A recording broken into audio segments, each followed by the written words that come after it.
Do t'i rikthehemi edhe njerë ngjarjes mashtrimit me anë të call centrave, ku për të folur më shumë lidhur me këtë argument, do të kem tani një lidhje të drejt për drejt me zonjën Fjoral Baduma, aktiviste njëkohësisht dhe përfaqësuesja e komunitetit shqiptar në Itali. Zonja Duma, mirë se erdhe në MCN. Faleminderit, mirë gjej. Atëherë, ju jetoni mes Italisë dhe Shqipërisë dhe njihni shumë mirë jetën në Itali. Për gjatë viteve që keni jetuar atje pa shkëputje, a keni rënë ndonjëherë prej këtyre mashtrimeve ju apo të njohurit tuaj?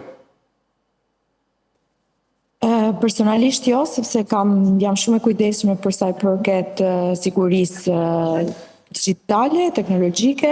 Megjithatë është një problem i vazhdueshëm për cilin në Itali po bëhen prej vitesh trajnime, informacione, ka revista, portale të shumta që informojnë për sa i përket mashtrimeve online. Sigurisht që tu bien prej sidomos mosha e tretë dhe persona që janë të paftë, le të themi nga pikpamja teknologjike. Megjithatë ka një interes të veçantë për sa i përket këtyre grup moshave ose kategorive caktuara dhe gjithmonë mundohet, ka një tentativë gjithmonë në rritje për sa i përket rreziqeve të mashtrimeve online. Megjithatë, siç ndodhi edhe në këtë rast, janë të shumta emisionet që lajmërojnë për, le të themi, mënyrat e ndryshme se si bypassohen dhe çdo ditë duhet rreziqet rriten, pavarësisht atyre gjërave që kem mësuar deri dje, domethënë. Dhe ky ishte edhe rasti në fjalë, në cilin ishte emisioni Lejene që ngriti alarmin për mashtrimeve telefonike që por ndodhin në Shqipëri në momentin që flasim. Duke marrë parasysh faktin që ju thatë që ka mjaft njoftime që i bëhen qytetarëve pra për të mos rënë prej e këtyre mashtrimeve. Në dijenin tuaj, sa koshient janë nga ana tjetër qytetarët italianë apo edhe ata shqiptarë që jetojnë në Itali për atë që fshihet në shumë raste pas këtyre telefonatave? Sigurisht tentativat përpjekjet për të informuar janë të shumta, por ndoshta nuk kanë marrë masën e një informimi sistematik me portale ose me platforma specifike të qëndërzuara. Kështu që është shumë e vështirë edhe në qoftë se je person i moshës së të ditë se ku të referohesh, në qoftë se ke dyshim, sigurisht që lindja deri dje ishte këto mashtrime ndodhin me anë të telefonatave dhe të mesazheve.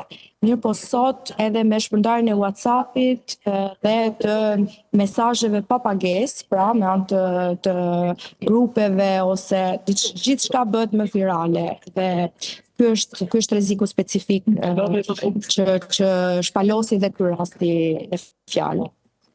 Më konkretisht, a dini raste që ka pasur denoncime nga qytetarët italianë? Patjetër, Italia është shumë përpara për sa i përket të drejtave të konsumatorëve, kështu që ky nuk është sigurisht rasti i parë i tillë. Si përcillen media këto raste pasi janë të përsëritura? Flasim pra për median italiane.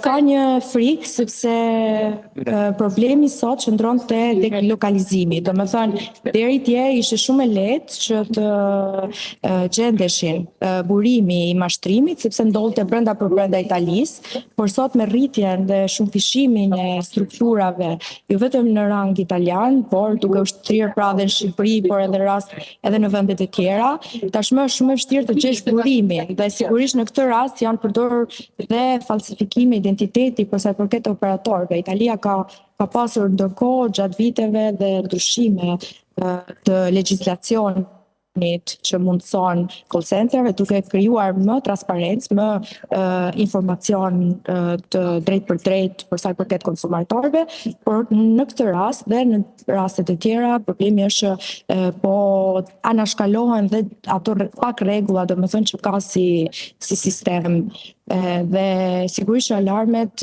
vinë rriten dhe si themi besueshmëria vjen e zvogëlohet për sa i përket, por për sa i përket këtyre nismave, le të themi promovimeve apo ftesave për të bërë pjesë e një promocioni në veçanti, por kjo krijon pastaj probleme edhe në sektor ku sigurisht konsumatorët nuk kanë mundësi zgjedhje.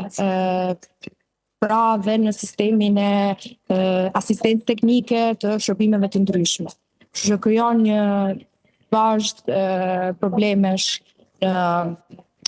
te konsumatori, te firmat, te komunikimi mes tyre, te transparenca, sigurisht dhe te punësimi, ndoshta edhe call centerave vetë, sepse në Itali të rinjt po refuzojnë që një më shumë të punësohen, për shembull në atë sektor. Kështu që dhe kjo krijon atë deklokalizimin për cilin ne jemi dëshmitar vitet e fundit. Kështu që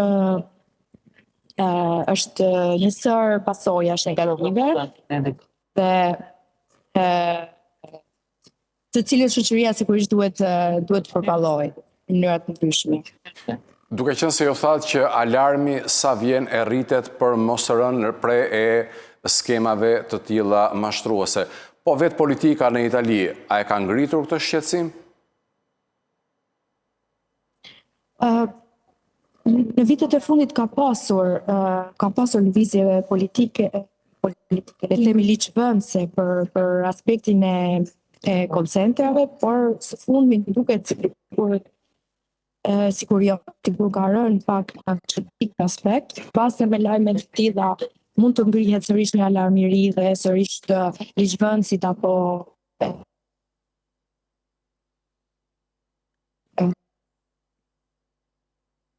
Me sa duket kemi një ndërprerje në këto momente me zonjën Duma, njoftohem nga regjia, po e kam sërish në linjë. Po zonja Duma?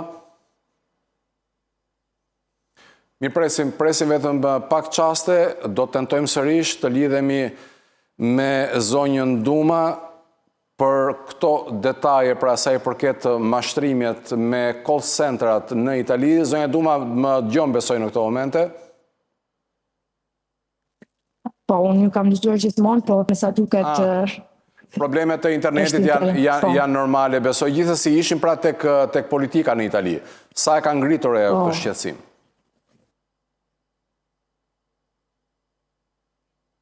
Pastor